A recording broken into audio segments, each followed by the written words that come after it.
queda muy claro en tu vida. Tienes que saber, cuando hablemos de este tema, de lo que estamos hablando, lo que queremos decir, porque es un tema que algunos creyentes como que no lo tienen muy claro. Quiero hablar acerca de lo que llamamos el llamamiento. El llamamiento. Y hay personas que dicen, bueno, yo no hago nada, no sirvo, no ministro, no estoy activo en la obra, porque yo no he recibido el llamado. He conocido a muchos hermanos que me han dicho eso.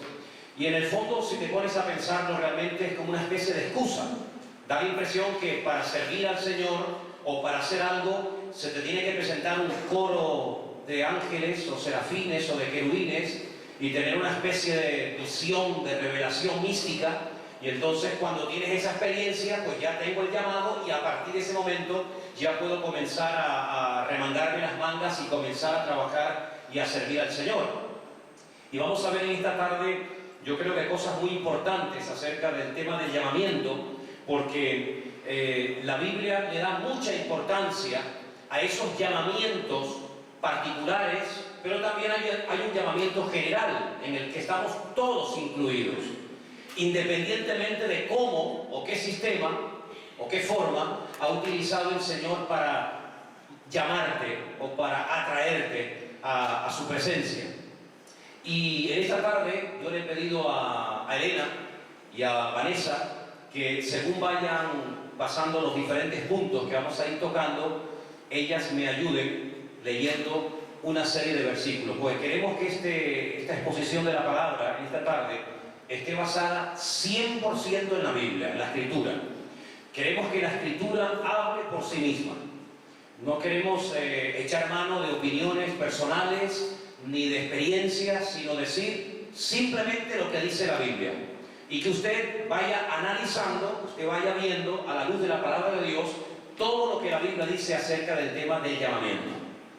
La palabra llamar, o el verbo llamar, es el verbo kará. Y se ha traducido a lo largo y ancho de la Biblia de diferentes formas. Por ejemplo, cada vez que Dios llamaba a algo y le ponía un nombre, se utilizaba el verbo kará. Vamos a leer dos textos, o si ustedes quieren leerlos, Génesis 1:5 y el Salmo 147, versículo 4. Ahí en esos dos textos aparece la traducción del verbo kará, del cual viene la palabra llamamiento. Vamos a leer el primer texto, por favor, en esta tarde.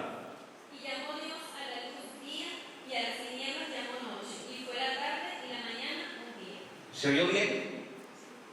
¿Se oyó bien? ¿Sí? Hay que poner un poquito mejor ecualizado ese micrófono, ¿sí? Cuando Dios llamó al día a día y a la noche noche, el verbo que aparece es kará. Y lógicamente no solamente aparece en ese versículo, sino a lo largo y ancho de todo el capítulo 1, donde Dios está llamando y poniéndole nombre a muchas cosas que Él está creando con el poder de su palabra. Ahí aparece ese verbo del cual vamos a hablar esta tarde. En el Salmo 147, versículo 4, también aparece el verbo kará. Él cuenta el número de las estrellas, a todas ellas llama por sus nombres. Dios sabe el nombre de cada una de las estrellas. Algunos dirán, pero hermano, hay billones y billones de estrellas. Sí, claro, Dios sabe cuántas hay. Él fue el creador de cada una de ellas. Y dice la Biblia que Él sabe cómo se llama cada una de esas estrellas. Cada vez que Él menciona el nombre, cada vez que Él llama a cada una de las estrellas por su nombre, ahí aparece el verbo kará. Pero también cuando el Señor llama a alguien para algo concreto, para algo específico, no solamente cosas, sino también a personas, aparece el verbo kará. Cuando nosotros clamamos al Señor a viva voz, es decir, cuando elevamos nuestras oraciones, hay un versículo que dice, clama, llama por Dios y Él te responderá, ¿verdad? Y te enseñará cosas grandes y ocultas. También aparece esa palabra, el verbo kará. Y cuando se llamaba a la gente para convocarla, para reunirla, para transmitirle un mensaje, para decirle algo, otra vez aparece el verbo o la palabra kará. Es decir, que vemos que es una palabra, un verbo, un término polivalente, que tiene múltiples aplicaciones a personas, a cosas, etc. Ahora bien, hay un llamamiento general. Cuando digo que hay un llamamiento general, me refiero que todo creyente, todo hijo de Dios, da igual si lleva poco tiempo o lleva muchos años en los caminos del Señor, hay una especie de llamamiento genérico para todos, sin excepción. Da igual si eres pastor o no, si eres un hermano que tiene una responsabilidad en el ministerio o ninguna, da igual. Todo creyente ha sido llamado a 4 cosas. La primera cosa a la cual el Señor ha llamado a todo creyente la encontramos en Gálatas capítulo 5, versículo 13. Preste atención porque esto es para todos, sin excepción. A lo primero que Dios nos ha llamado es a lo que vamos a ver a continuación. Porque vosotros, hermanos, a la libertad fuisteis llamados, solamente que no uséis la libertad como ocasión para la carne, sino servíos por amor los unos a los otros. A lo primero que el Señor nos ha llamado es a vivir en libertad. ¿Cuántos dicen amén? No en esclavitud. Algunos dirán, pero ya no estamos en el tiempo de la esclavitud. Bueno, os puedo asegurar que estamos rodeados de miles, por no decir millones, de esclavos. Esclavos de pasiones, de complejos, de ataduras, de temores, etcétera, etcétera. Y el Señor no quiere bajo ningún concepto que ningún hijo suyo sea esclavo de nada, ni de nadie. Así que no dependas de algo para ser feliz en la vida. Que no necesites la compañía específica de alguien o alguna sustancia, o sabe Dios qué, para que te puedas sentir realizado en la vida. Hemos sido llamados para vivir en libertad. Y vivir en libertad no significa que ahora hago lo que me da la gana, sino que ahora tengo dominio propio. Ahora tengo control de mis pasiones y de mis deseos. Ahora, a través de Cristo, puedo controlar aquello que antes me dominaba. Y vivir en libertad no significa vivir en libertinaje, sin control, sin medida, no. Vivir en libertad significa que tengo el control en el nombre de Cristo de todo aquello que antes me dominaba, pero que yo ahora, como todo lo puedo en Cristo, ahora yo domino en el nombre del Señor. ¿Cuántos dicen amén? Métete esto en la cabeza, interioriza esta verdad en tu vida. Dios quiere, Dios me ha llamado para que yo viva una vida de libertad total. ¿Cuántos lo creen? Amén. Segundo llamamiento para todos. Colosenses 3:15. Y la paz de Dios gobierna. Y la paz de Dios gobierna en vuestros corazones, a la que asimismo fuisteis llamados en un solo cuerpo, y sed agradecidos. La Biblia dice que hemos sido llamados, todos hermanos, todos los hijos de Dios, hemos sido llamados no solamente para vivir continua y permanentemente en libertad, sino para vivir continuamente en paz con uno mismo, en paz con Dios y en paz con los demás. No es la voluntad de Dios que usted viva siempre asustado, estresado, atemorizado, con nervios, con preocupaciones por lo que puede pasar, por lo que me puede suceder, ¿no? Dios nos ha llamado específicamente para que la paz del Señor reine constante y permanentemente en nuestras vidas. ¿Cuántos dicen amén? Fíjense, todos hemos sido llamados a la libertad en Cristo, a la paz en el Señor. También en 1 de Pedro hay un llamamiento genérico para todos nosotros, hermanos, sin excepción. 1 de Pedro 1:15. Sino como aquel que os llamó es santo, sed también vosotros santos en toda vuestra manera de vivir. Libertad, paz y ahora llamados para vivir en santidad. Santo significa apartado, pero apartado no para que se quede ahí a la deriva sin saber a dónde va o sin saber qué hacer, no. Santos, es decir, hemos sido apartados, escogidos por la mano de nuestro Dios para cumplir con un propósito en la vida. Tu vida tiene propósito, tu vida tiene sentido. No naciste para simplemente existir y después de unos años pues morirte y se acabó todo, no. Hemos sido llamados por Dios para vivir en libertad. Hemos sido llamados para vivir en paz. Hemos sido llamados para ser santos como Él es santo. En otras palabras, el carácter de Dios, la naturaleza de Dios, tiene que comenzar a manifestarse en tu forma de vivir, en tu forma de hablar. Como Él vivía, así tenemos que vivir nosotros. Lo que Él sentía, tenemos que sentirlo nosotros. Como Él hablaba, tenemos que hablar nosotros. Eso significa vivir en santidad. Una vida diferente, una vida tal vez sí, contracorriente, que puede llegar a ser cuestionada o criticada, o no entendida por tus amigos o por tus familiares. Pero al fin y al cabo hemos sido llamados para ir en contra de la corriente de este mundo, marcando una diferencia con nuestra forma de vivir, nuestra forma de hablar, nuestra forma de reaccionar. Eso es vivir en santidad. Y dice la Biblia, dicho sea de paso, que sin ese estilo de vida, sin santidad, nadie podrá llegar a ver al Señor. ¿Cuántos dicen amén? Finalmente, hemos sido también llamados, según 1 de Pedro 3:9, para no devolviendo mal por mal, ni maldición por mal, no devolviendo mal por mal, ni maldición por maldición, sino por el contrario, bendiciendo, sabiendo que fuisteis llamados para que heredaseis bendición. Hemos sido llamados. Dios nos ha llamado para recibir bendiciones constantes y permanentemente. ¿Cuántos dicen amén? Hermanos, que las bendiciones no es una lotería. ¡Ay, qué suerte tuve! ¡Qué suerte que tuve! Me vino esta bendición. No es cuestión de suerte. Es que hemos sido diseñados. Dios nos ha llamado para que todas las bendiciones que Él tiene preparadas para nosotros, nadie te las pueda quitar. Nadie te las pueda robar. Porque Dios te ha creado para que vivas constante y permanentemente bajo su bendición, porque Dios nos ha llamado a libertad, a paz, a santidad y para heredar y vivir permanentemente de una bendición a otra bendición. ¿Cuántos dicen amén? Yo creo que el Señor se merece un fuerte aplauso en esta tarde, porque esto es para todos. Amén. Aleluya. Aleluya. Gloria a Dios. Gloria a Dios. Entonces, hermanos, estamos viendo a la luz de estos textos bíblicos, y por si acaso alguien después quiere volver a recordarnos, todo se está grabando y ahí se queda registrado en la página web de la iglesia, junto con otras cosas, para que ustedes puedan recordar permanentemente a lo que Dios me llamó. Usted ha sido llamado desde el mismo día que entraste por esa puerta y le entregaste tu vida al Señor, aquí o en otra iglesia o en tu casa, donde fuera. Estas bendiciones, estos privilegios, estas características son tuyas, son tus herramientas. Pelea por ellas, lucha por ellas.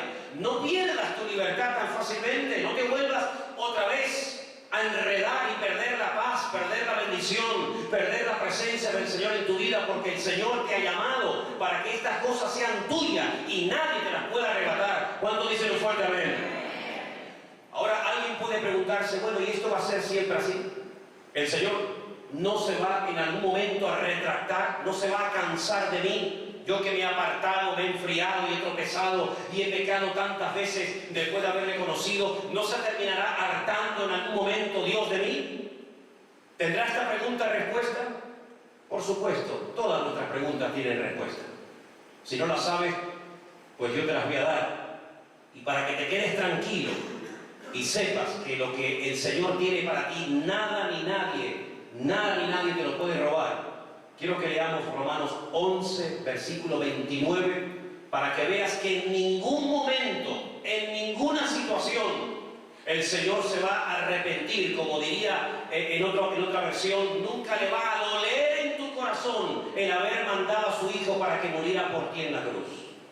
Ya sé que en el Antiguo Testamento hay pasajes donde dice como que a Dios le dolió, se entristeció sobremanera al ver la conducta depravada y desordenada de la humanidad. Pero en este caso te puedo asegurar que Dios nunca va a decir, perdí el tiempo enviando a mi Hijo unigénito al mundo para que muriera por ti. Jamás. Porque hay algo que Dios nunca quitará de tu vida. Y vamos a leerlo, Romanos 11, 29. Porque irrevocables son los dones y el llamamiento de Dios. Irrevocables, no hay marcha atrás. Tú puedes dar marcha atrás, tú te puedes separar, tú te puedes desviar del camino. Puedes incluso, como el hijo pródigo, marcharse lejos de la casa del Padre. Pero dice el Señor en su palabra que los dones y el llamamiento son irrevocables, no hay marcha atrás. Si el Señor te persigue, no es porque te odie, no te persigue la ira, te persigue porque te ama. ¿Cuántos dicen amén? Algunos dicen, uy, tengo miedo porque Dios ahora me va a castigar. No, Dios te va a perseguir donde vayas, donde te escondas, donde te metas. Dios no va a parar de perseguirte. ¿Pero por qué? Porque te ama. Y el amor de Dios hace que a Él no lo pare nada, sino que ese llamado que te dio a la libertad, a la paz, a heredar bendición, etcétera, se cumpla en tu vida. Porque lo que Dios comenzó en ti, Él no va a parar hasta que llegue a su culminación. ¿Cuántos dicen amén? Ahora bien, es cierto que en la Biblia, aparte de estos llamamientos, digamos, genéricos, generales para todos, es verdad que encontramos personas que fueron llamadas específicamente, incluso en algunas ocasiones por nombre. Tenemos, por ejemplo, voy a poner solamente 4 ejemplos para los que están tomando nota y para que quede registrado. En Éxodo capítulo 3, ustedes pueden leer esta noche al llegar a casa, también parte del capítulo 4 de Éxodo, un llamamiento tremendo, donde a través de un arbusto, a través de una zarza que dice que ardía y no se consumía, un pastor llamado Moisés, que había huido 40 años atrás de Egipto por haber asesinado a un hombre, se esconde en el desierto, pero hay un momento en el que Dios lo llama, y lo llama por nombre, le dice, Moisés, Moisés, quita el calzado de tus pies, porque el lugar que pisas santo es. Y vemos cómo el Señor llamó específicamente a Moisés. Y si Dios no lo hubiera llamado, Moisés nunca, te puedo asegurar, hubiera vuelto a Egipto, porque él salió para no volver nunca más. Si regresó a Egipto con un propósito, es porque el Señor lo llamó. Y ahí vemos un llamado específico. En 1 Samuel capítulo 3, otro capítulo 3, vemos cómo con voz audible, como Moisés utilizó una zarza, pero también el Señor habló. Pero en 1 Samuel capítulo 3, con voz audible, el Señor llama a un jovencito. Algunos opinan que Samuel podía tener entre 12 y 15 años, cuando una noche el Señor lo llama y le dice, Samuel, Samuel. Samuel se levanta, va corriendo a la habitación del sacerdote Elí y le dice, heme aquí, ¿me has llamado?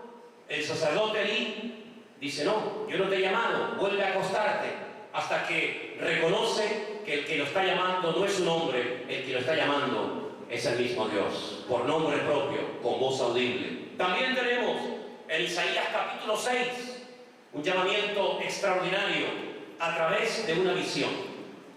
A través de una visión donde dice que cuando murió el rey Uzías, se le presenta una visión al profeta Isaías, donde él ve a serafines, seres angelicales, diciéndole al Señor aquello de santo, santo, santo es el Señor, toda la tierra está llena de tu gloria. Ahí Isaías recibe un llamamiento específico y ahí empieza él a servir al Señor como profeta.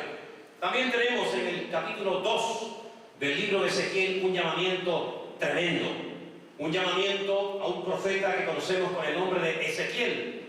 El Señor lo llama, le dice, ponte de pie, tengo que hablar contigo.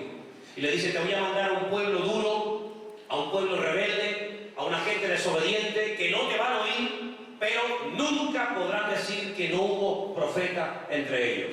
Es decir, es cierto que en la Biblia hay personas que fueron llamadas directamente por el Señor. No se pusieron ellos. No dijeron, bueno, yo voy a hacer esto. No. Dios los llamó, Dios los capacitó y el Señor le dio órdenes concretas y específicas. Pero, analizando y estudiando este tema del llamamiento, encontramos algo muy interesante que yo quería esta tarde compartir con ustedes, porque a mí me ha llamado mucho la atención. Hay 2 personas en la Biblia que dijeron que ellos se dieron cuenta que ellos fueron llamados desde el vientre de su madre. Ni siquiera habían nacido. Sin embargo, cuando ellos tienen la oportunidad de hablar y de escribir su testimonio y su experiencia, ellos llegan a la conclusión de que su llamamiento nació o arrancó aún desde el mismísimo vientre de su madre. Y tenemos el caso de Jeremías, capítulo 1, del versículo 4 al 5. Escuchen este texto porque es muy interesante. Vino pues palabra del Señor a mí diciendo, antes que te formase en el vientre te conocí, y antes que nacieses te santifiqué, te di por profeta a las naciones. El Señor le dice al profeta Jeremías, que desde el vientre de su madre, no fue una elección del profeta, no fue una carga que él sintió un deseo de servir al Señor, sino que Dios lo escogió, Dios lo apartó desde el vientre de su madre para que sirviera el día de mañana al Señor. Y saben, en esta tarde puede haber entre nosotros gente que recibió el llamado, que fue llamado y apartado desde el vientre de su madre y no lo sabe. ¿Cómo se puede saber eso? Yo voy a decir esta tarde cómo se puede saber si el Señor tal vez te llamó desde el mismo vientre de tu propia madre. Pero vamos a leer el segundo pasaje. Ya hemos visto el de Jeremías. En Gálatas capítulo 1, del versículo 11 al 16, encontramos a otro famoso personaje diciendo más o menos lo mismo. ¿Qué dice? Mas os hago saber, hermanos, que el evangelio anunciado por mí no es según hombre, pues yo ni lo recibí ni lo aprendí de hombre alguno, sino por revelación de Jesucristo. Porque ya habéis oído acerca de mi conducta en otro tiempo en el judaísmo, que perseguía sobremanera la iglesia de Dios y la asolaba. Y en el judaísmo aventajaba a muchos de mis contemporáneos en mi nación, siendo mucho más celoso de las tradiciones de mis padres. Pero cuando agradó a Dios, que me apartó desde el vientre de mi madre y me llamó por su gracia, revelar a su Hijo en mí, para que yo le predicase entre los gentiles, no consulté enseguida con carne y sangre. Pablo dice, y aquí parece como una especie de contradicción, porque en el libro de los Hechos encontramos en tres ocasiones, tres capítulos diferentes, cómo el Señor llamó al apóstol Pablo. No sabemos si iba montado en un burro, en un camello, en un asno, en fin, no sé, en un caballo, pero él cuenta que hay un momento cuando él va hacia la ciudad de Damasco a prender cristianos para llevarlos a Jerusalén y forzarlos y obligarlos a renegar de su fe en el Señor, como él cae de ese animal en el que iba y queda ciego completamente y tiene que ser conducido, y a las 72 horas recibe la visita de un discípulo de aquella zona llamada Ananías, que ora por él, imponiéndole las manos, recobra la vista, es bautizado y dice que enseguida comenzó a predicar el Evangelio. Y algunos se asustaban y huían de él porque decían, que en otro tiempo asolaba la iglesia, ahora quiere convertirnos a ese camino. Entonces parece como una contradicción. ¿Cuándo el Señor lo llamó? ¿Cuando iba camino hacia Damasco? ¿O cuando él dice en Gálatas capítulo 1, como recién hemos leído, desde el vientre de su madre? El Señor lo escogió. El Señor decidió que ese hombre en algún momento de su vida se encontrara con él. El Señor desde el vientre de su madre dijo, este hombre será en un momento de su vida un instrumento en mis manos. Claro, el Señor no fuerza la voluntad del ser humano, aún incluso estando equivocados y tomando decisiones equivocadas en la vida, el Señor respeta todo eso. Pero el Señor ya había tomado una determinación. Y el Señor, como hemos dicho, no se retracta ni con los dones, ni con los llamamientos. Cuando Él llama, cuando Él escoge, cuando Él elige, pueden pasar años, 40 años en el caso de Moisés, pero el Señor no iba a permitir bajo ningún concepto que Moisés pasara por esta vida sin cumplir el propósito para el cual él había nacido y por el cual fue protegido sobrenaturalmente cuando fue puesto en las aguas del río Nilo. Cientos, probablemente miles de niños murieron en aquellos días, pero sin embargo milagrosamente se escapó, se salvó uno. Y ese uno, dice la Biblia, que fue llevado a la mismísima casa de la hija del faraón. Y todo eso no es casualidad. Puede parecer casualidad. Puede decir qué suerte tuvo Moisés, justamente el día que su hermanita Miriam lo pone en las aguas del río Nilo para que se lo lleve la corriente y termine muriéndose. Qué casualidad que ese día y a esa misma hora y más o menos por aquella misma zona fue la hija del faraón a bañarse. Si hubiera ido una hora más tarde o una hora antes o en otro momento, Moisés hubiera muerto. Pero todo estaba bajo el control del Señor. Y el Señor protegió a Moisés de una forma sobrenatural. No se ahogó, no fue devorado por los cocodrilos que existen hasta el día de hoy en el río Nilo. ¿Y todo eso por qué? ¿Casualidad? No. El Señor quería que ese chico, que ese niño cuando fuera mayor, fuera un siervo de Dios y sacara a su pueblo de la esclavitud de Egipto a la tierra gloriosa y prometida de Canaán. Y vemos en el caso de Pablo que Pablo se preparó. ¿Casualidad? No.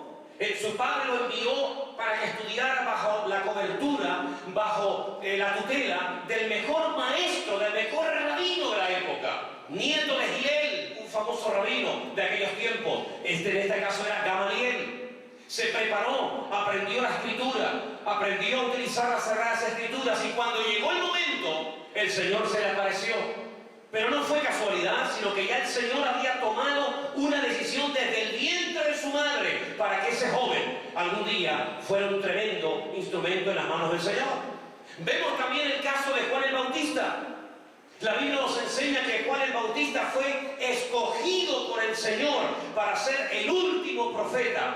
Ese periodo entre Antiguo y Nuevo Testamento, ese Elías que había de preparar el camino para el Señor, fue escogido aún antes de su nacimiento, hasta el nombre se le puso y aún ni siquiera había nacido. Todos conocemos la historia a través de su padre Zacarías y de su madre Elizabeth. ¿Cómo podemos saber cuáles son los datos que nos da la Biblia para hacernos tal vez a la idea de que puede ser que el Señor a nosotros nos haya escogido desde el vientre de nuestra madre? Estaba haciendo una especie de análisis acerca de cómo eran las circunstancias de la familia, de los matrimonios, sobre todo de las madres, de estas personas que después ellos admiten que sentían que el Señor los había llamado, los había escogido desde el vientre de su madre. Por ejemplo, un embarazo con problemas, o una mujer que le costaba quedarse embarazada. Cuando se quedaban embarazadas, todas y cada una de las mujeres que le costaba una barbaridad, algunas porque eran demasiado mayores, otras porque eran estériles o por las circunstancias que fueran, no hay ni un solo caso en la Biblia de una mujer que le costaba barbaridades quedarse embarazada, que una vez que se logró quedar embarazada no tuviera un siervo de Dios. Abraham y Sara no podían ser padres, primero porque su esposa dice que era estéril. Eran demasiado mayores. Humanamente hablando era imposible. Pero el Señor hizo un milagro, algo sobrenatural. Fue en contra de toda probabilidad. ¿Y quién nació? Nada más y nada menos que Isaac. El que trajo la alegría, el que trajo la risa al hogar, pero el que sería un eslabón fundamental entre dos generaciones, entre Abraham y entre su hijo Jacob. Y curiosamente, la esposa de Isaac, Rebeca, tuvo muchísimos problemas para quedarse embarazada. Durante años no podía quedarse embarazada, pero dice que él tomó autoridad, él oró, él reconoció de que si el Señor había hecho un milagro en su madre, ¿por qué no lo podía volver a repetir en su esposa? Y se quedó embarazada. Y en esta ocasión no de uno, sino de dos, Jacob y Esaú. Y si seguimos la línea a través del patriarca Jacob, que sería ya el nieto de Abraham, vemos que la mujer a la cual él amaba, la mujer por la cual él realmente trabajó años y años para su suegro Labán, que era Raquel, no se podía quedar embarazada porque dice la Escritura que también era estéril. 3 generaciones repitiéndose el mismo problema, en Sara, en Rebeca y en Raquel. Pero en cada uno de estos partos imposibles desde el punto de vista humano, nacieron grandísimos hombres de Dios. Nació Isaac, nació Jacob, nació José. Si vamos un poco más adelante, encontramos que una mujer llamada Ana, que tampoco podía tener hijos, porque dice la Escritura que tenía el mismo problema de las matriarcas del Antiguo Testamento, oró y derramó su alma delante de Dios, y Dios oyó su oración y quedó embarazada. Y el niño que no nació por casualidad, sino por un milagro del Señor, cuando el Señor hace un milagro de tal envergadura, es porque esa criatura que viene con un propósito divino, y nació nada más y nada menos que el famosísimo y tremendo varón de Dios llamado el profeta Samuel. ¿Cuántos dicen amén? Elizabeth tampoco podía quedarse embarazada. Curiosamente, otra vez tenía problemas a la hora de concebir, pero Dios la visitó nació ¿quién? Otro varón de Dios. Luego, detrás de toda imposibilidad de embarazo, cuando se produce, nace un varón de Dios. ¿Cuántos dicen amén? Cuando un embarazo tuvo complicaciones, cuando hubieron accidentes, caídas, que viene, que no viene, que se pierde, que nace, que no nace, que se va, que viene, siempre el que termina naciendo, siempre se termina convirtiendo en un gran varón de Dios. Sufriste rechazo, discriminación cuando eras pequeño, humillaciones. Generalmente, detrás de toda persona que en su infancia fue humillado, maltratado, discriminado, etcétera, etcétera, hay generalmente una preparación previa para que ese llamado de Dios se termine realizando en tu vida. ¿Sentías cuando eras jovencito, cuando eras adolescente, incluso cuando eras niño, te sentías como un bicho raro en algunos lugares, en algunos ambientes? Como que no encajabas en ningún lugar, como que te sentías que ese no era tu sitio. Eso es una señal de que muchas veces hay un llamado de Dios en tu vida, pero aún no lo has descubierto, aún no se ha formado el carácter necesario para saber discernir por qué hay un rechazo a ciertos y determinados lugares o ambientes. ¿Fuiste dedicado al Señor cuando eras pequeño? Muchos de los que están aquí fueron dedicados cuando eran pequeños. Pues detrás de la mayoría de hombres y mujeres que terminaron sirviendo en su vida al Señor, hubo una dedicación cuando eran niños. Señor, bendice a este niño, protégelo, ayúdalo, cuídalo, para que el día de mañana, como se dice muchas veces cuando se ora en una dedicación de un niño, sea un siervo tuyo y te sirva en tu obra y te sirva en tu reino. Hermanos, estas son pinceladas bíblicas que nos abren los ojos ante la realidad de que puede ser que aquí en esta tarde entre nosotros haya mucha gente que ha sido llamada, escogida, apartada desde el vientre de su madre, pero no te has dado cuenta. Y algunos están esperando que algún día se ilumine la habitación con una luz angelical y que vengan coros de ángeles y el ángel Gabriel y trompetas y serafines y querubines, y no te has dado cuenta de que Dios muchas veces utiliza lo normal, el sentido común y lo cotidiano para abrir tus ojos y darte cuenta de que tú no estás en esta vida de paso, sino que naciste con un propósito, y puede ser que haya un llamado en tu vida desde el vientre de tu madre y aún no te has dado cuenta. ¿Cuántos dicen amén? Así que todas las madres que están aquí, lo que deben de orar y anhelar es tener y parir hijos de Dios, parir hombres, parir personas que terminen sirviendo al Señor en su reino y en su obra. ¿Cuántos dicen amén? Dios puede utilizar muchos métodos, ya hemos visto, voz audible, una salsa, un sueño.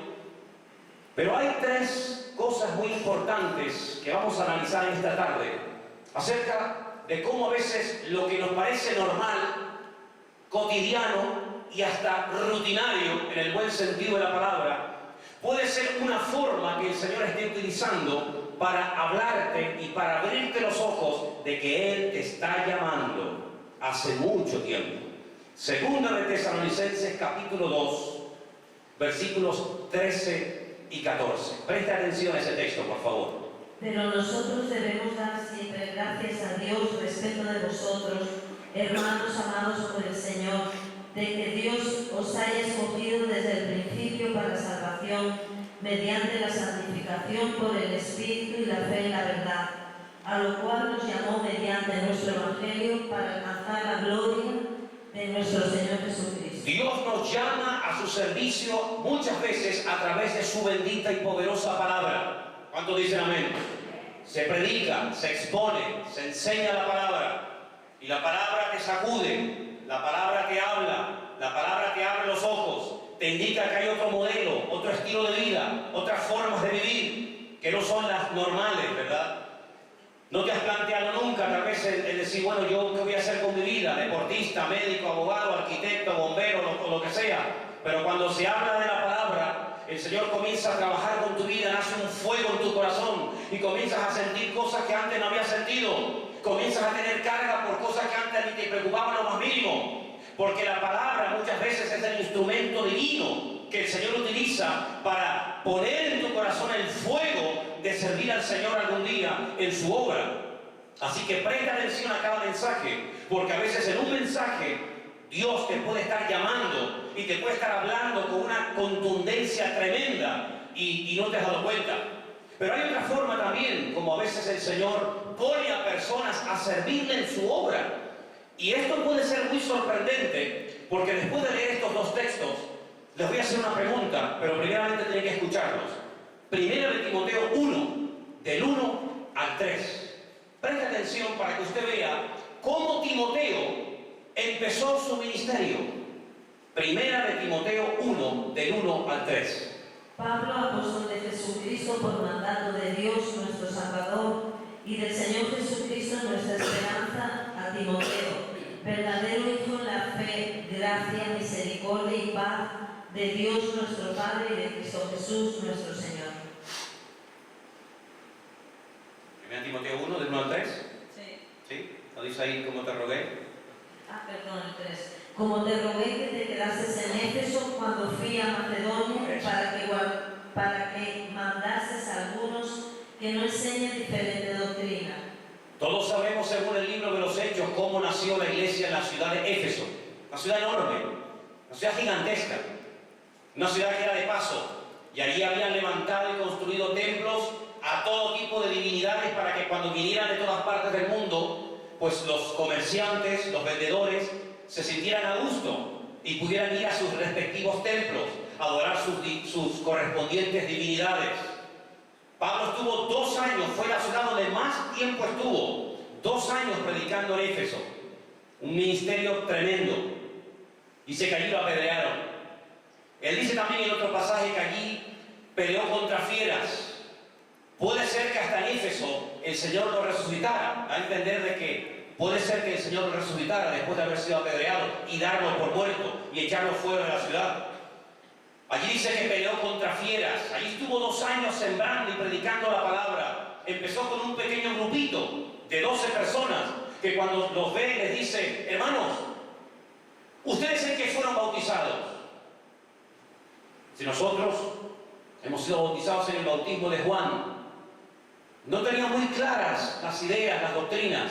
Él los bautiza de nuevo y con este grupito arranca y se forma allí un alboroto tremendo en Éfeso hasta el punto que llegaron a temer que el templo más grande de la ciudad, que era el templo a la famosa diosa Diana o Afrodita o Artemisa, como también se le llamaba, tuvieran que cerrarlo.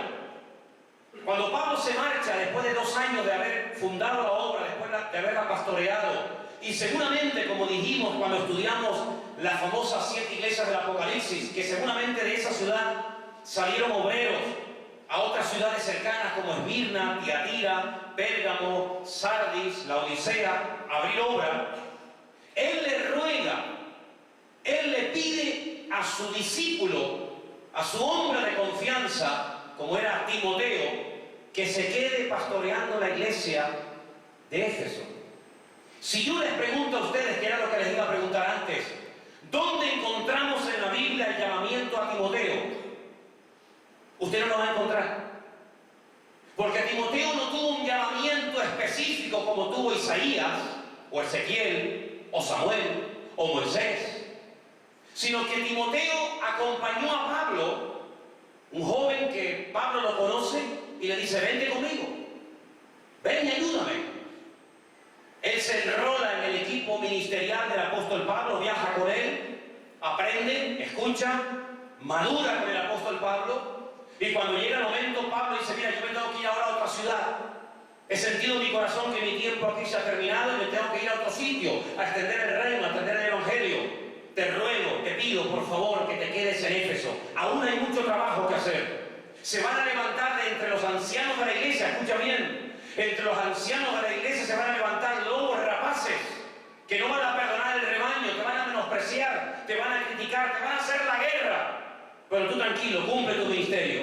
Yo he impuesto mis manos sobre ti, predica la palabra a tiempo y fuera de tiempo. Sufre, pelea, echa mano de la vida eterna, aviva el fuego del don de Dios que está en ti. En fin, le da un montón de instrucciones, pero lo que quiero ir es a lo siguiente. El que puso en el ministerio, el que puso al frente de la iglesia de Éfeso como pastor a Timoteo, fue el Señor a través del ministerio del apóstol Pablo. ¿Se dan cuenta? Si no te ciñas ni te agarres única y exclusivamente al hecho de que Dios a ti personalmente no te ha llamado, se te ha presentado ningún ángel, ni has tenido ninguna revelación, ningún sueño o visión, ni has oído tu voz, tu nombre con voz audible, porque hay otras formas como el Señor te puede poner en la obra. Y aquí estamos viendo un ejemplo, vamos a ver ahora otro, de cómo Timoteo nos dijo: pero Pablo, a mí el Señor no me ha dicho nada, a mí el Señor no me ha llamado, a mí el Señor no se me ha presentado en un sueño, en una visión, yo no he oído mi nombre diciendo: Timoteo, Timoteo, quiero que me honres y me sirvas como siervo mío. En ningún momento lo encontramos. Pero él actúa en obediencia, y nunca nadie que actúe en obediencia y sometido a la autoridad tiene que tener temor de que Dios no lo va a respaldar. ¿Cuántos dicen amén? Aquí el domingo pasado, nuestro hermano Marcos dijo, y quiero recordarlo: yo nunca pedí ni quise ser pastor. ¿Os acordáis? Pero el Señor me puso. Luego hay formas diferentes a ser llamado específicamente para ponerte al pie de una obra y comenzar a pastorearla y atenderla y cumplir con lo que se te pide. Pero no solamente le pasó a Timoteo, sino que ahora en Tito 1, versículo 5, Pablo da a entender que a Tito también lo coloca como pastor frente a la iglesia en la isla de Creta. Vamos a escucharlo, por favor. Tito 1, 5. Por esta causa te dejé en Creta, para que corrigieses lo deficiente y establecieses ancianos en cada ciudad, así como yo te mandé. Yo te dejé, dice el apóstol Pablo, yo te dejé en Creta. ¿Dónde aparece en la Biblia el llamamiento a Timoteo? ¿Qué ángel se le presentó? ¿Qué sueño tuvo? ¿Qué visión tuvo Tito para decir: Pablo, yo me quedo aquí porque a mí el Señor me ha llamado a que me quede en Creta? Ninguno. Ninguno. Eran personas que trabajaban con el apóstol Pablo, y cuando el apóstol Pablo decía: Timoteo, tú te quedas en Éfeso, Tito, tú te quedas en Creta, y así a otros obreros, ellos actuaban en obediencia. Luego, no descartes esa posibilidad, no descartes esa forma natural y normal como muchas veces uno empieza en la obra, porque vemos que bíblicamente tiene respaldo y no estamos diciendo ninguna locura ni ningún disparate. Actuar en obediencia, someterse a la autoridad y decir: si Dios a través de tu vida, a través de tu ministerio me está diciendo que lleve esta responsabilidad, yo la cumpliré, y Dios me va a ayudar y Dios me va a capacitar para poder cumplir con lo que se me está pidiendo. ¿Cuántos dicen amén? No tengas ningún temor, no digas nunca no, no digas no, yo no quiero, no digas nunca no. Esté abierto, hermano, esté abierto, hermana, a lo que se le pida, aunque no lo sienta, aunque no lo haya recibido directamente como revelación de parte del Señor. El Señor también habla a través de las autoridades, el Señor también te puede guiar a través de personas que llevan años y mucho más tiempo que tú en la obra, así que no descartes esa posibilidad. Yo quiero leer en Hechos capítulo 16, nuevamente los mismos textos que esta tarde se leían dentro de la lectura bíblica. Hechos 16, versículo 6, por favor, si lo tienen ahí. El apóstol Pablo, junto con el equipo de hombres que viajaban con él permanentemente, está buscando nuevos lugares para ir a servir al Señor. Sabemos que Pablo no paraba, iba de un lugar a otro, continuamente buscando nuevas ciudades, pueblos, aldeas, donde llevar el Evangelio. Vuelvo a leer en el versículo 6. ¿Lo tenéis, hermanos? Hechos 16, 6. Dice: atravesando Frigia y la provincia de Galacia, les fue prohibido por el Espíritu Santo hablar la palabra en Asia. Cuando llegaron a Misia, intentaron ir a Bitinia, pero el Espíritu no se lo permitió. Si se van cerrando puertas, se cierran las puertas en Asia, se cierran las puertas en Bitinia, otra ciudad, pero no se desaniman, no se derrumban. A veces, hermanos, una respuesta de Dios es que no salgan las cosas como tú esperabas que tenían que salir. ¿Cuántos dicen amén? Por favor, no descarten esto. Dios siempre responde, pero a veces responde abriendo y a veces responde no abriendo, cerrando. A veces Dios responde con un sí y a veces Dios responde con un no.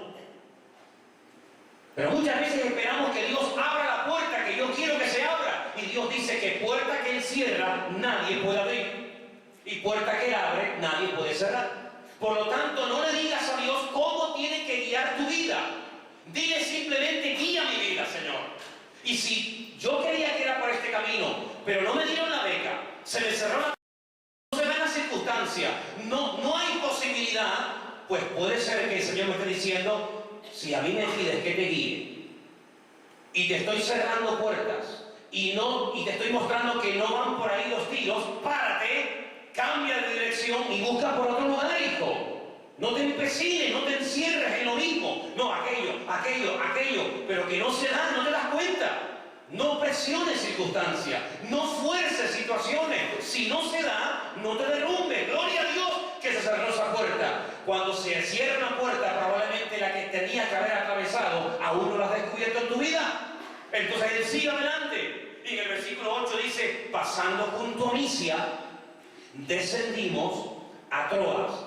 Y hermanos, si usted conoce un poquito de la geografía bíblica, en algunas Biblias al final hay unos mapitas, usted se va a dar cuenta de que ya después de Troas no hay más. Si sigues avanzando te caes al mar. Ya no hay otra ciudad. Ya llegaron al límite. Y estando allí en Troas, escuche bien, versículo 9, se le mostró a Pablo una visión de noche. ¿Quién tuvo la visión? Dígalo fuerte. Pablo. ¿Quién está contando todo esto? ¿Quién es el autor? ¿Quién es el que escribe el libro de los Hechos? Lucas. Luego Lucas tiene que estar ahí también con Pablo, seguro, porque si no, ¿cómo escribe todo esto? ¿Cómo sabe Lucas dónde pararon, dónde no pararon, dónde entraron, dónde no entraron, dónde los persiguieron, dónde los aplaudieron? Lucas tiene que estar ahí fijo, seguro. Entonces dice que a Pablo se le mostró la visión, solo a Pablo. Iba un grupo de hombres, pero ninguno tuvo una visión, solamente Pablo. ¿Y qué fue lo que Pablo vio en la visión? Versículo 9. Vio a un varón macedonio que estaba de pie, rogándole y diciéndole, pasa a Macedonia y ayúdanos.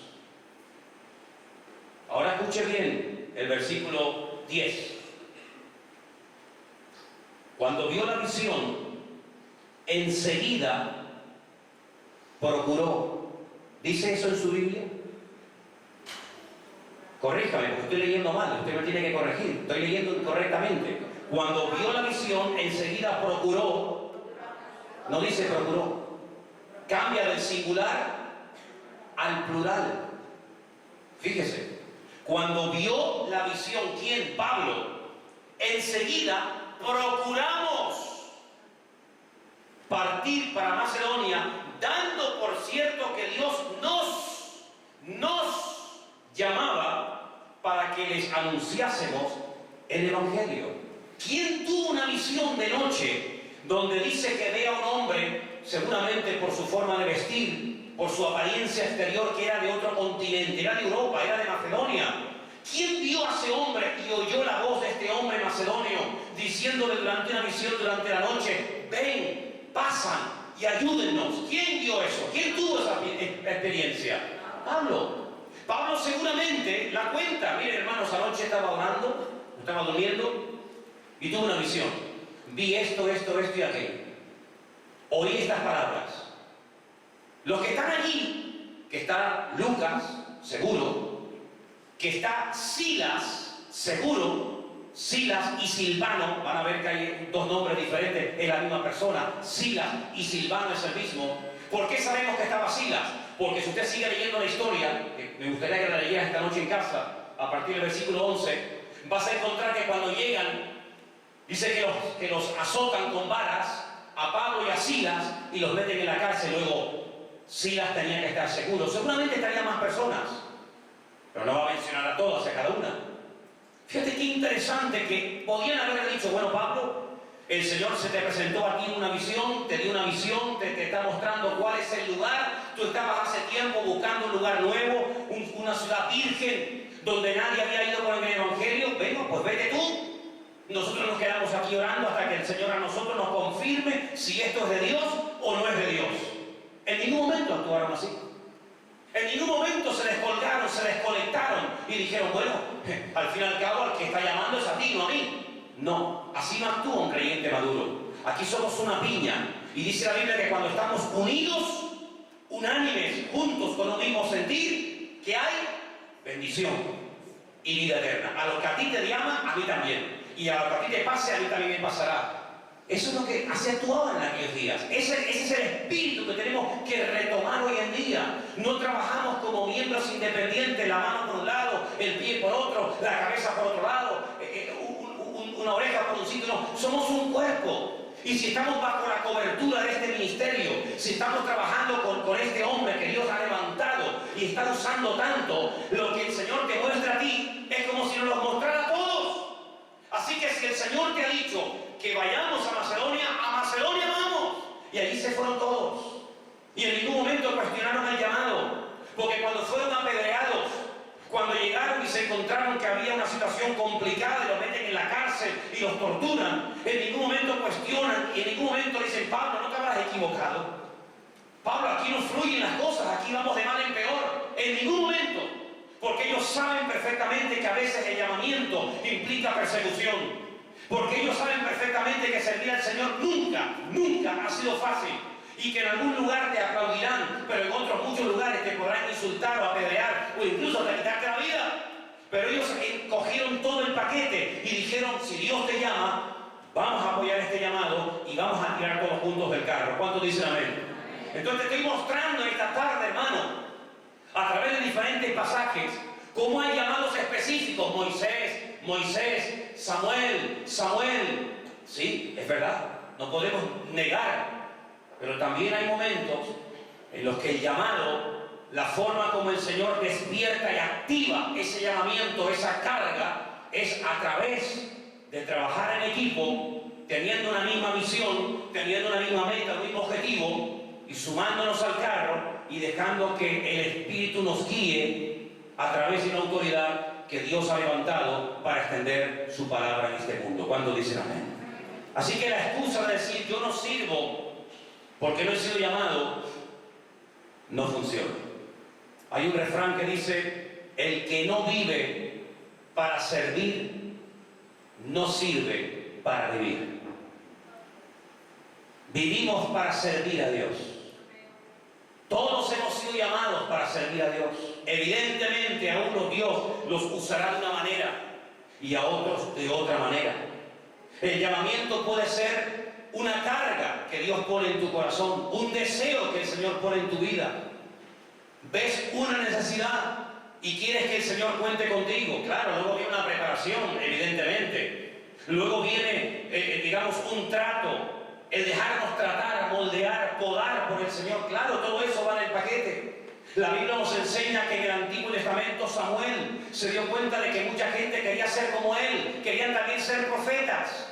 Querían ser predicadores, querían servir al Señor. ¿Y qué es lo que hace? Se va a Jericó y crea una escuela de profetas para enseñarlos a ministrar, para que no vayan por la vida haciendo locuras, para que sepan pulir el don, para que el don no supere el carácter, sino para que el don esté al servicio de la persona y no la persona al servicio del don. Hay personas que crecen mucho en el don, pero no crecen como persona y se les termina yendo de las manos la gracia que un día Dios puso sobre su vida. Y quiero simplemente ponerte un ejemplo para que lo entiendas. Hay un momento en el Antiguo Testamento donde vemos a un hombre que sabe a lo que Dios lo ha llamado y sabe cómo Dios lo usa. Y él convoca a todos los falsos profetas de Baal, en el Monte Carmelo. Y él dice: levantemos dos altares, uno para ustedes y otro para mí. Ustedes que son más, empiecen a invocar el nombre de vuestros dioses. El Dios que responda por fuego, así de claro, ese será el verdadero Dios. Dice la Biblia que fue un auténtico fracaso, una vergüenza para los profetas de Baal ver que su Dios no respondía. Desde la mañana hasta la tarde, gritando frenéticamente, haciéndose heridas, y todo fue una pérdida de tiempo, un ridículo total y absoluto, un ridículo total. Cuando le llega el turno al profeta Elías, dice la Biblia que él manda hacer una zanja alrededor del altar. Es decir, toma medidas preventivas. Hacía mucho tiempo que no llovía en Israel. La idea no era prenderle fuego al país. La idea no era destrozar el campo y las pocas cosechas que pudieran haber. La idea era que quedara bien claro que Dios era el Dios verdadero. Luego hay que tomar medidas preventivas. Vamos a hacer una zanja, un cortafuegos, y vamos a llenarlo de agua para que el fuego no salga a donde no tiene que salir, sino que se quede aquí y haya control. Y vemos que Elías toma medidas. No es un loco que dice, bueno, venga, que caiga fuego del cielo. Hubiera sido un desastre aquello. Y en vez de traer gloria a Dios, hubiera sido un mal testimonio. Hay gente que por un mal uso del don o del talento que tienen, a veces causan mal testimonio. Y a veces hay gente que dice, ¿cómo es posible que esa persona que Dios la ha usado en este área o en aquella o en cualquier cuestión del ministerio, cómo es posible que después lleve una vida desordenada, que se comporte de esa manera y hable de esta forma y de este mal ejemplo? Claro, porque el don es genuino. Dios no da las cosas con medida, Dios las da o no las da, o lo tienes o no lo tienes. Pero eres tú, con tu madurez, el que tienes que administrar lo que Dios te ha dado. El coche no va solo por la vida, tiene que llevar un conductor, y el conductor, si quiere correr más, puede, y si puede correr menos, puede también. El coche no hace lo que le da la gana, el coche va a donde el conductor le dice. El don es el coche y el conductor es tu carácter. Y tú tienes que tener control en todo momento del don, y que el don no te supere, como le pasó a los hermanos de Corinto, que dice el apóstol Pablo: hermanos, tenéis todos los dones, pero luego como persona sois un auténtico desastre. Sois niños, envidiosos, celosos, os da envidia que venga otro que haga las cosas mejor que tú. Tenéis grupitos, yo apoyo a este, no, yo apoyo al otro, a mí me gusta más fulano, a mí me gusta más mengano. Sí, tenéis un montón de dones, pero como gente dejáis mucho que desear. No habéis crecido en fruto, no habéis madurado, sois carnales, niños en Cristo, pero nada os falta en ningún don. ¿Os dais cuenta? Había un desequilibrio que causaba mal testimonio dentro y fuera de la iglesia. Por eso, cuando tú quieres servir al Señor y tú crees, por lo que has oído esta tarde o por otras cuestiones, que Dios te ha podido llamar, tienes que entrar en un proceso de cambio, de madurez, de perfeccionamiento, y no como un caballo salvaje salir por ahí arrasando y destruyendo todo. Por eso, amados hermanos, el llamamiento, dice la Biblia, que es santo. ¿Cuántos dicen amén? El llamamiento es santo.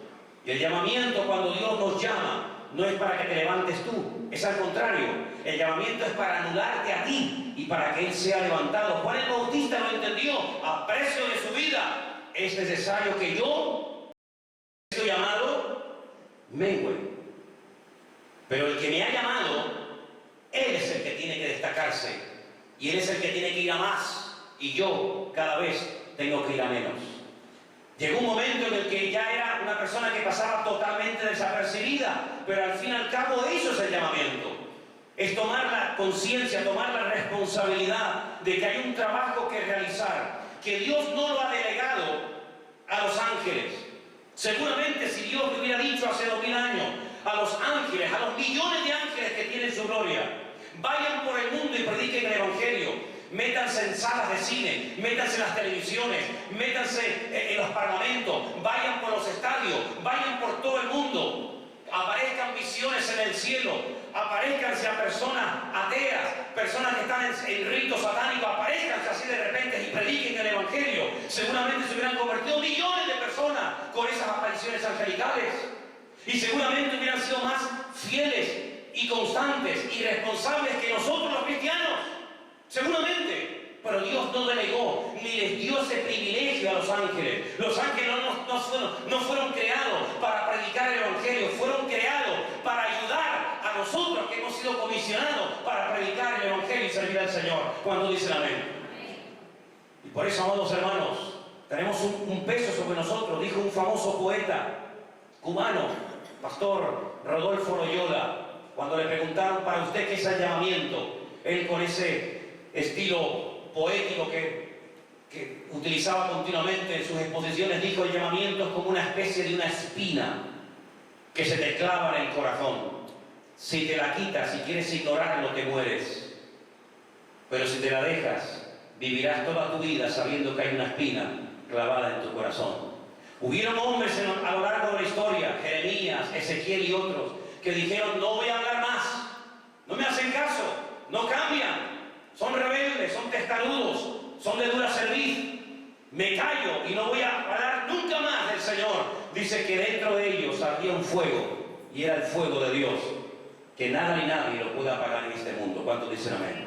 Hay gente que huía del llamado. El caso del profeta Jonás, huía del llamado, no quería, no le gustaba ese tipo de llamamiento, quería otra zona, quería otro llamado, quería otra audiencia, pero no es el llamado el que elige cómo, cuándo y dónde, sino es el Señor el que te dice: tú vas a hacer esto. Y tenemos que llegar a gozarnos en lo que hacemos, no hacerlo por obligación, no hacerlo con murmuraciones y contienda, dice la Biblia, sino gozándonos y dándole gracias al Señor de que nos ha tenido por dignos de ponernos en el ministerio. ¿Cuántos dicen amén? Así que yo quiero que tú le digas al Señor: Señor, yo quiero que tú uses mi vida. Yo quiero acercarme a ti y no quiero ser una oveja estéril. Y quiero, Señor, que todo lo que tú has puesto en mi vida, que tal vez ha estado dormido por timidez, por miedo, por vergüenza, por lo que me dijeron o por lo mal que me trataron y ha estado ahí como apagado, yo quiero, Señor, que a partir de ahora se destape y salga a la luz todo aquello que tú has puesto en mi vida para darte honra y gloria a ti. ¿Cuántos dicen amén? Si tú naciste, es porque Dios quiso que tú nacieras. Si tú estás aquí esta tarde, es porque Dios ha querido y ha movido todo para que tú llegaras hasta este lugar en esta tarde. Y si estás escuchando este mensaje sobre el llamamiento, es porque Dios quiere que tú escuches este mensaje en esta tarde y que Él te recuerde que cuando Dios llama, no se retracta. Y si Dios un día se manifestó a tu vida y tú te has apartado, has caído, has tropezado o te has enfriado, da igual lo que hagas, a donde vayas, el amor de Dios te va a perseguir, porque Dios te ama, y hasta que no te vea santo, hasta que no te vea libre, hasta que no te vea en paz y hasta que no te vea bendecido, no va a parar, porque Dios te ama y tiene lo mejor para nuestra vida. ¿Cuántos dicen un fuerte amén? Dale un fuerte aplauso al Señor. Vivan en la libertad gloriosa, aleluya, de los hijos de Dios. Aleluya, aleluya. Sí, Señor. Dios nos ha llamado a vivir en libertad. No permitas que nadie te robe la libertad. No permitas que nadie ni nada te robe la paz. Cierra tus ojos ahí donde estás. Yo sé que muchos de ustedes han sido bendecidos, pero dice la Biblia que Dios nos llamó para que heredásemos bendición continua y permanentemente. La voluntad de Dios es que cada día haya una bendición en nuestra vida. Es como la comida. La comida de ayer para hoy no me sirve. La comida que comí ayer fue para alimentar mi cuerpo y cubrir mis necesidades de ayer. Lo que comí ayer no sacia mi necesidad hoy. El agua que bebí ayer no me sacia la sed de hoy. Lo que hoy como y bebo no me sacia la sed ni el hambre de mañana. Cada día empezamos de cero. Cada día nuestra alma y nuestro espíritu tiene que recibir un refrigerio, una comida nueva. Y por eso esta tarde estamos en este lugar, para que el Señor nos dé una nueva bendición, un nuevo toque, y podamos acercarnos delante de Él, una vez más, rendidos ante su altar, pidiéndole al Señor una nueva bendición. Aleluya. Dice la Biblia que muchos han sido llamados, pero pocos son los que responden a ese llamado. Muchos son los que presentan excusas. Ahora no tengo tiempo. Soy demasiado joven, estoy demasiado ocupado con los estudios, con los exámenes de fin de carrera. Otros dicen: soy demasiado mayor. Se me fueron mis mejores años, he perdido la fuerza, las facultades. Otros dicen: no estoy preparado. Otros dicen: no tengo ganas. Otros dicen: tengo otras cosas más importantes que hacer en la vida.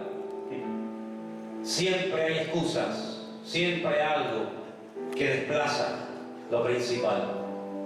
Pero en esta tarde queremos venir al Señor rendidos a sus pies y pidiéndole a Él que nos levante y que vuelva a encender el fuego en nuestros corazones.